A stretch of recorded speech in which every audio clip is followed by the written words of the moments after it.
ఈ రోజే డౌన్లోడ్ చేయండి. మీ ఫేవరెట్ షోస్ చూడండి. చార్టర్డ్ అకౌంటెంట్ ఇప్పుడు ఫోన్ చేస్తున్నాడేంటి? హలో సార్, మన షేర్ వాల్యూ పడిపోయింది, తొందరగా చూడండి. ఓకే. వాట్? Stock value 30% పడిపోయిందేంటి?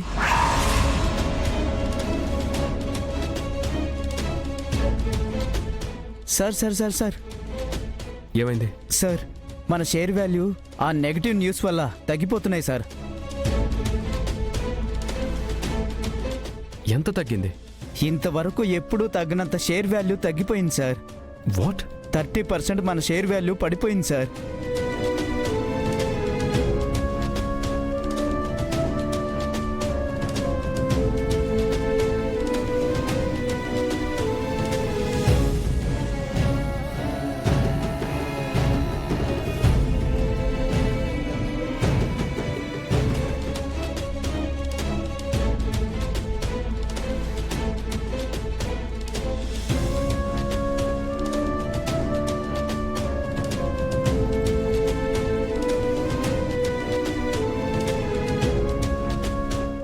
సరే, మీరు వెళ్ళండి.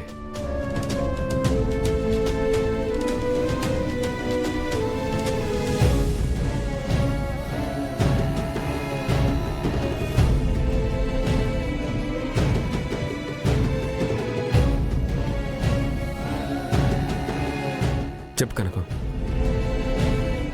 ఏంటది? నా వల్ల మీకు ఈ కంపెనీకి జరిగిన నష్టానికి బాధ్యతను నేను తీసుకుంటున్నాను.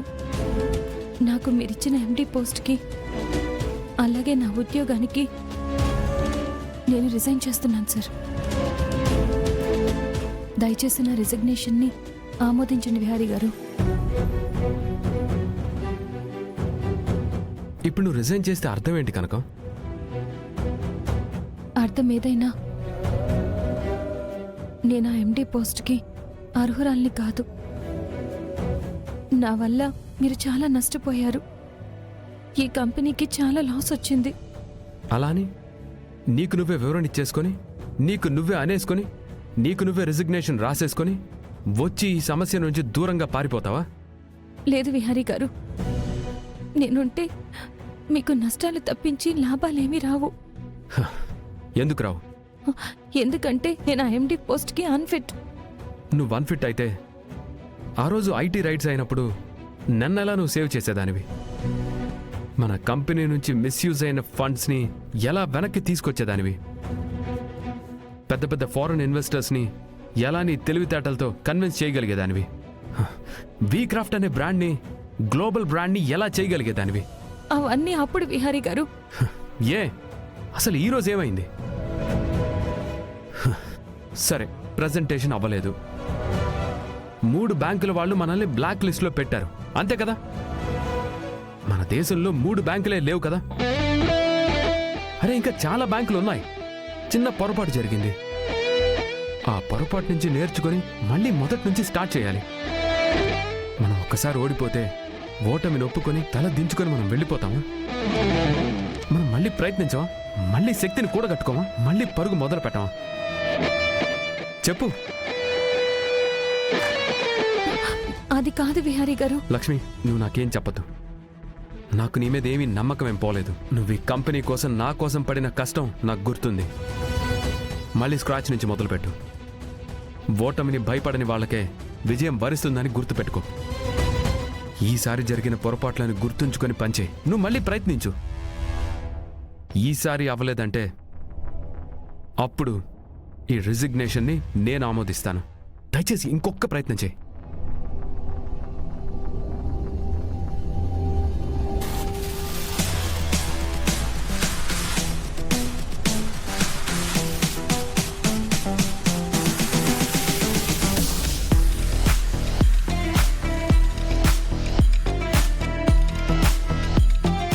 నాకు తెలిసిన లక్ష్మి ఓటమిని అంగీకరించదు.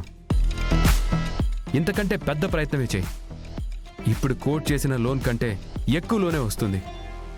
నా మాట నమ్ము లక్ష్మి. వెళ్ళి నీ బుర్రలో లేనిపోని ఆలోచనలన్నీ కూడా తీసి పారేసి ఎలా మళ్ళీ బ్యాంకర్లను ఒప్పించాలో, ఎలా మళ్ళీ వాళ్ళకి ప్రెజెంటేషన్ ఇవ్వాలో ఆ విధంగా వర్క్ చేయి. ఇది మొదటి ఫెయిల్యూర్ అని కసిగా తీసుకొని పంచే లక్ష్మి. ఖచ్చితంగా మనల్ని మాటలన్న వాళ్ళకి నువ్వే సమాధానం చెప్పగలవు. మనల్ని నమ్మని వాళ్ళకి నువ్వు మనమేంటో చూపించగలవు. వెళ్ళు, నువ్వు వెళ్ళి వర్క్ స్టార్ట్ చేయి.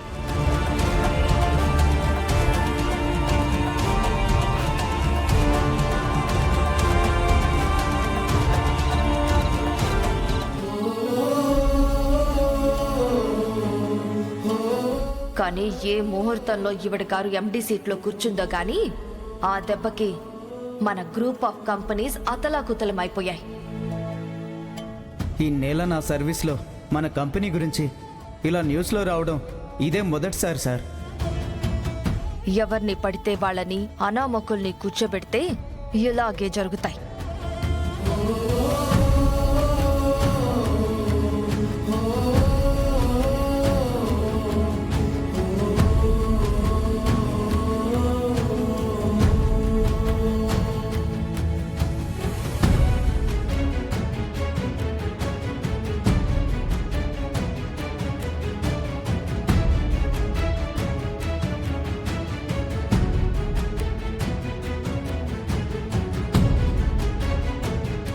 మళ్ళీ స్క్రాచ్ నుంచి మొదలుపెట్టు. ఓటమిని భయపడని వాళ్ళకే విజయం వరిస్తుందని గుర్తుపెట్టుకో. ఈసారి అవ్వలేదంటే అప్పుడు ఈ రిజిగ్నేషన్ని నేను ఆమోదిస్తాను. దయచేసి ఇంకొక ప్రయత్నం చేయి.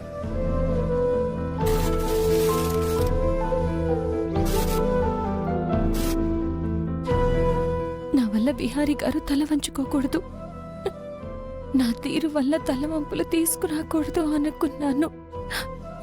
కానీ ఆ బ్యాంక్ ఆఫీసర్స్ ముందు ఆయన తల దించుకోవాల్సిన పరిస్థితి వచ్చింది. ఎలా జరిగింది ఆ పొరపాటు? ఎలా మిస్ అయింది ఆ పెన్ డ్రైవ్?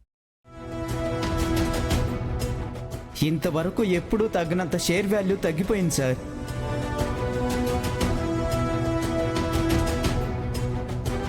నా వల్ల బిహారీ గారికి మంచి జరగకపోయినా పర్వాలేదు, చెడు జరగకూడదు. బిహారీ గారి కంపెనీకి ఎలాంటి నష్టం రాకూడదు. బిహారీ బాబు గారి అభివృద్ధికి నేను ఆటంకం కాకూడదు.